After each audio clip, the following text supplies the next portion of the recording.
IIT Madras की बड़ी कामयाबी, बैलिस्टिक मिसाइलों से इमारतों को बचाने वाला सिस्टम किया विकसित, ऐसे करेगा काम। देश में बुनियादी ढांचे को मिसाइलों के हमले से बचाया जा सकेगा। भारतीय प्रौद्योगिकी संस्थान आईआईटी मद्रास के शोधकर्ताओं ने ऐसा फ्रेमवर्क विकसित किया है जो बैलिस्टिक मिसाइलों के खतरे का सामना करने के लिए देश में महत्वपूर्ण बुनियादी ढांचे की सुरक्षा मजबूत कर सकता है।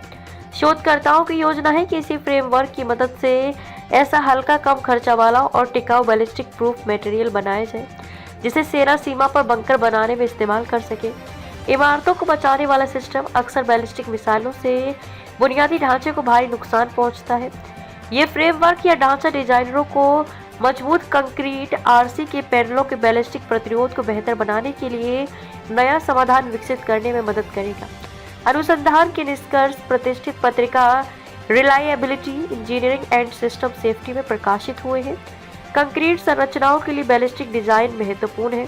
कंप्यूटेशनल सिमुलेशन तकनीक का उपयोग करते हुए अनुसंधानकर्ताओं ने आरसी पर मिसाइलों के प्रभाव का अध्ययन किया जो सैन्य बंकरों, परमाणु ऊर्जा भवनों और पुलों से लेकर रनवे तक महत्वपूर्ण संरचनाओं के निर्माण के लिए उपयोग की जाने वाली मुख्य सामग्री है। आईआईटी मद्रास के सिविल इंजीनियरिंग विभाग के सहायक प्रोफेसर अलागप्पन पोन्नालगू ने कहा कि इन संरचनाओं के रणनीतिक महत्व के कारण इन्हें बचाना आवश्यक है। कंक्रीट संरचनाओं के लिए बैलिस्टिक डिजाइन महत्वपूर्ण है। सिमुलेशन कंप्यूटिंग तकनीक का उपयोग किया बैलिस्टिक इंजीनियरिंग का क्षेत्र है जो गोलियों, बमों और रॉकेटों के प्रक्षेपण, उड़ान और प्रभावों से संबंधित है। इस विज्ञान का उपयोग न केवल बंकरों को डिजाइन करने के लिए किया जाता है बल्कि परमाणु ऊर्जा भवनों, पुलों और अन्य सुरक्षात्मक संरचनाओं की दीवारों को डिजाइन करने के लिए भी किया जाता है।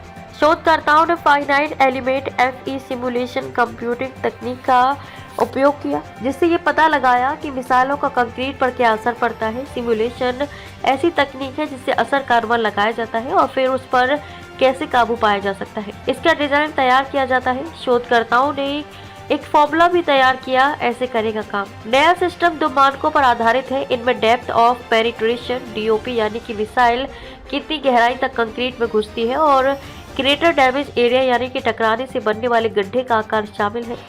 शोधकर्ताओं ने एक फॉर्मूला भी तैयार किया है जिससे कंक्रीट पर मिसाइल हमले के बाद बनने वाले गड्ढे का सटीक अनुमान लगाया जा सकता है। यह अध्ययन आरसी पैनलों के बैलिस्टिक व्यवहार को समझने में भी सहायक है। इस नए फ्रेमवर्क से डिजाइनर्स को ज़्यादा भरोसेमंद और सटीक डेटा मिलेगा जिससे वे ऐसी संरचनाएं बना सकेंगे जो मिसाइल हमलों का बेहतर सामना कर सकें।